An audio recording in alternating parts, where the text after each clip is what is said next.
Hi friends, welcome back to my YouTube channel. ನಾನಿವತ್ತು ನಂಗು ಮೀನಿನ ಗಸಿ ಮಾಡ್ತಾ ಇದ್ದೀನಿ. ಈ ಥರ ಬಾಳೆಯಲ್ಲಿ ನೀವು ಮಾಡಿ ತುಂಬಾ ರುಚಿಯಾಗಿರ್ತದೆ.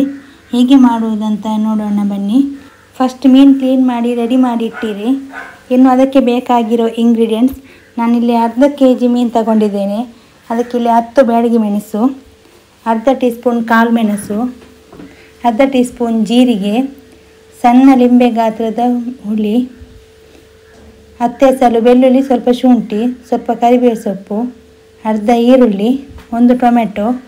ಇದಿಷ್ಟನ್ನು ಮಿಕ್ಸಿ ಜಾರಿಗೆ ಹಾಕಿ ಇನ್ನಿದಕ್ಕೆ ಅರ್ಧ ಟೀ ಸ್ಪೂನ್ ಅರಿಶಿನ ಪೌಡರ್, ರುಚಿಗೆ ತಕ್ಕಷ್ಟು ಉಪ್ಪು, 1 ಟೇಬಲ್ ಸ್ಪೂನ್ ಕೊತ್ತಂಬರಿ ಕಾಳು, ಆಮೇಲೆ ಅರ್ಧ ಗ್ಲಾಸ್ ನೀರು ಹಾಕಿ ನೈಸಾಗಿ ಗ್ರೈಂಡ್ ಮಾಡಿ. ಇನ್ನು ಈ ಕಟ್ ಮಾಡಿಟ್ಟಿರೋ ಮೀನಿಗೆ ಈ ರುಬ್ಬಿದ ಮಸಾಲೆಯನ್ನೆಲ್ಲ ಹಾಕಿ ಸರಿಯಾಗಿ ಮಿಕ್ಸ್ ಮಾಡಿ ಒಂದು 15 ನಿಮಿಷ ಇದನ್ನು ಮ್ಯಾರಿನೇಟ್ ಮಾಡಿಡಿ. ಇನ್ನು ಯಾರೆಲ್ಲ ನನ್ನ ಚಾನಲ್ಗೆ ಸಬ್ಸ್ಕ್ರೈಬ್ ಆಗಿಲ್ಲ, ಈಗಲೇ ಹೋಗಿ ಸಬ್ಸ್ಕ್ರೈಬ್ ಆಗಿ ಪಕ್ಕದಲ್ಲಿರುವ ಬೆಲ್ ಬಟನನ್ನು ಒತ್ತಿ. ನಾನು ಇನ್ನು ಬೇರೆ ಬೇರೆ ರೆಸಿಪಿ ಹಾಕ್ತಾ ಇರ್ತೇನೆ, ಆವಾಗ ನಿಮಗೆ ಅದರ ನೋಟಿಫಿಕೇಷನ್ ಸಿಗ್ತದೆ.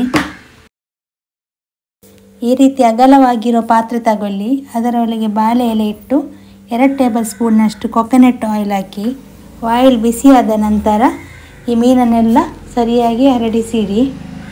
ಈಗ ನಾನು ಎಲ್ಲ ಮೀನು ಹಾಕಿದೆ. ಇನ್ನಿದರ ಮೇಲೆ ಒಂದು ಬಾಳೆ ಎಲೆಯನ್ನು ಮುಚ್ಚಿ 5 ನಿಮಿಷ ಮೀಡಿಯಂ ಫ್ಲೇಮ್ನಲ್ಲಿ ಇಡಿ.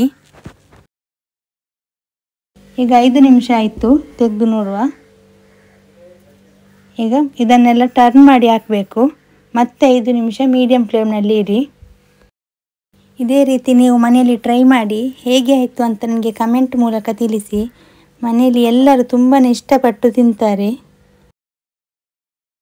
ಈಗ 5 ನಿಮಿಷ ಆಯಿತು, ತೆಗೆದು ನೋಡುವ. ಖಡಕ್ಕಾಗಿ ನಂಗೆ ಗಸಿಯಾಗಿದೆ. ಇದೇ ರೀತಿ ನೀವು ಮನೆಯಲ್ಲಿ ಟ್ರೈ ಮಾಡಿ, ಎಲ್ಲರೂ ತುಂಬಾ ಇಷ್ಟಪಟ್ಟು ತಿಂತಾರೆ.